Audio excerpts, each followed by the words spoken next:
personas asesinadas. Richard Quiñones. Las autoridades investigan si un ajuste de cuentas fue el móvil del ataque armado ocurrido en el asentamiento humano Nueva Ilusión en el anillo vial occidental de Cúcuta, que dejó 3 personas muertas y 2 mujeres heridas. De acuerdo con los reportes, hombres en motocicleta llegaron hasta un establecimiento comercial donde varias personas departían y dispararon de forma directa. En el lugar murieron Heiner Roland Caballero y Fabián Henry Miranda Cañas, junto a una tercera víctima que aún no ha sido identificada. Los cuerpos ya se encuentran en medicina legal. 2 mujeres que trabajaban en el sitio resultaron lesionadas, una de ellas con un impacto en su mano y otra con múltiples disparos en glúteos y piernas. La policía judicial asumió la investigación en este violento hecho, que marca este importante tramo de acceso hacia una zona que lleva al Catatumbo.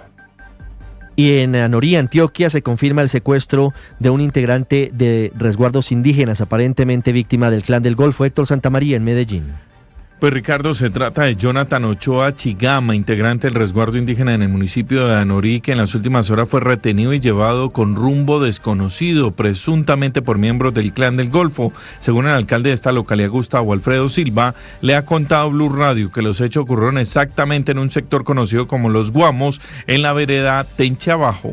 Ya informamos al ejército, informamos a todos los organismos de seguridad. La presencia de estos grupos nos ha traído muchos desplazamientos. Ya llevamos 5 en este año y ahora pasa este nuevo hecho un poco muy preocupante. Hasta el momento, las autoridades locales aseguran que no tienen conocimiento sobre alguna amenaza o riesgo de seguridad, no solamente para él y para el resto de la comunidad indígena, por lo que en los próximos minutos, Ricardo, habrá un consejo de seguridad. 1:34, hablando de violencia, siguen llegando desplazados a Arenal del Sur, en Bolívar, ante las amenazas del ELN. Más de 700 familias han sido afectadas. Dálida Orozco. El sur de Bolívar enfrenta una nueva crisis humanitaria, esta vez en Arenal del Sur, en donde ya son cerca de 700 familias que se han desplazado de los corregimientos de San Agustín y Santo Domingo y otras 3 veredas más, luego de que el ELN les diera un ultimátum de 24 horas para abandonar sus territorios. Durante el fin de semana y en las primeras horas de este lunes, siguen llegando a los albergues temporales acondicionados en el Coliseo y colegios del municipio más y más familias motivadas por el temor. El secretario de Seguridad de Bolívar, Manuel Berrío, explicó que la comunidad ha puesto como condición la presencia de tropas del ejército para retornar a sus territorios. Sin embargo, según información de inteligencia, esto podría ser una estrategia del grupo armado. Lo que podría estar pasando es que están generando una crisis humanitaria en este punto de poco interés para ellos, para obligar a que la fuerza pública se movilice de los puntos que efectivamente sí son de su interés y que hoy están bajo el poder del Ejército Nacional. Entre tanto, el ejército confirmó que en operaciones militares y combates en el sur de Bolívar fueron abatidos un cabecilla del Clan del Golfo y al parecer su pareja sentimental, además de alias Bejuco, integrante del ELN, responsable del secuestro del líder social Luis Eduardo Borges. Regresamos al trino del presidente de la República de hace minutos, donde abre la puerta a la posibilidad de la aspersión con glifosato de los cultivos ilícitos en los sitios en los que la ciudadanía, dice él, ataque al ejército. El presidente le está pidiendo a la Corte Constitucional reconsiderar su sentencia, la sentencia que en teoría prohíbe la fumigación aérea con glifosato, pero hay una sentencia de 2021, Sergio Barbosa, que deja prácticamente en manos del presidente de la República y del Consejo Nacional de Estupefacientes la decisión sobre si utiliza o no el glifosato para la aspersión de cultivos ilícitos. Hola Ricardo, sí señor, como usted lo mencionaba, pues el presidente Gustavo Petro puso nuevamente sobre la mesa la aspersión aérea de cultivos ilícitos con glifosato. En este sentido, pues él está pidiendo a la Corte Constitucional a reconsiderar esa sentencia para permitir la fumigación aérea de los cultivos ilícitos con ese agroquímico en las regiones en las que la ciudadanía ataque al ejército. Ahora hay que decir que la Corte ha hecho varios pronunciamientos sobre esto y ha refrendado mediante distintos autos las restricciones a la aspersión con glifosato. En 2019 la Corte Constitucional volvió a pronunciarse sobre la utilización de este agroquímico y en ese sentido determinó el alto tribunal que el Consejo Nacional de Estupefacientes es quien debe tomar la decisión de reanudar la aspersión aérea con base en la sentencia T-236 de 2017, que no señala condiciones absolutas, es decir, no es potestad en este caso de la Corte Constitucional, sino del Consejo Nacional de Estupefacientes, e incluso nosotros ya consultamos con abogados constitucionalistas quienes señalan que la Corte, después de proferir una sentencia, tomar una decisión, pues no hay lugar a reconsiderar la misma, Ricardo.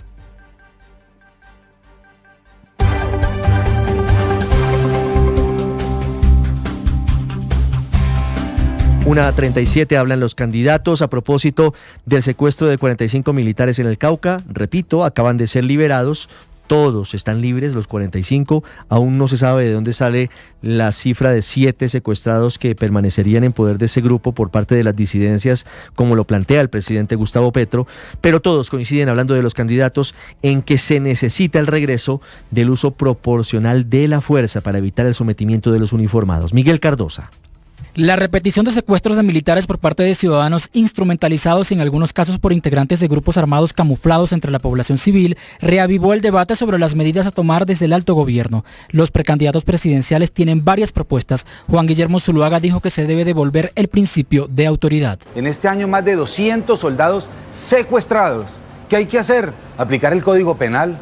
Es que el tema de las guardias campesinas y demás fue un instrumento de los bandidos. Entonces esas comunidades que se dejen intimidar. Una posición similar defiende el aspirante del Partido Conservador, Efraín Cepeda. Es un suceso que se repite. Aquí lo que tiene que haber es actuación de nuestras fuerzas militares para salvar a sus pares. No puede ser que grupos narcotraficantes guerrilleros estén por encima de las fuerzas militares. Entre tanto, Juan Carlos Pinzón abogó por la política que afirma aplicó cuando era ministro de Defensa, de responder con el uso proporcional de la fuerza. Si nuestros militares y policías siguen siendo sometidos, quien queda sometido es el pueblo colombiano. Se requiere una legislación fuerte y una determinación fuerte para que las fuerzas militares y la policía puedan hacer uso de la fuerza cada vez que sean atacados por cualquiera que sea instrumentalizado por un grupo terrorista o una banda del narcotráfico. Ya, de una vez por todas. La polémica sobre el tema se mantiene por el secuestro ayer de 72 militares en el municipio del Tambo, quienes fueron liberados hace minutos. 1:39 y es ruidoso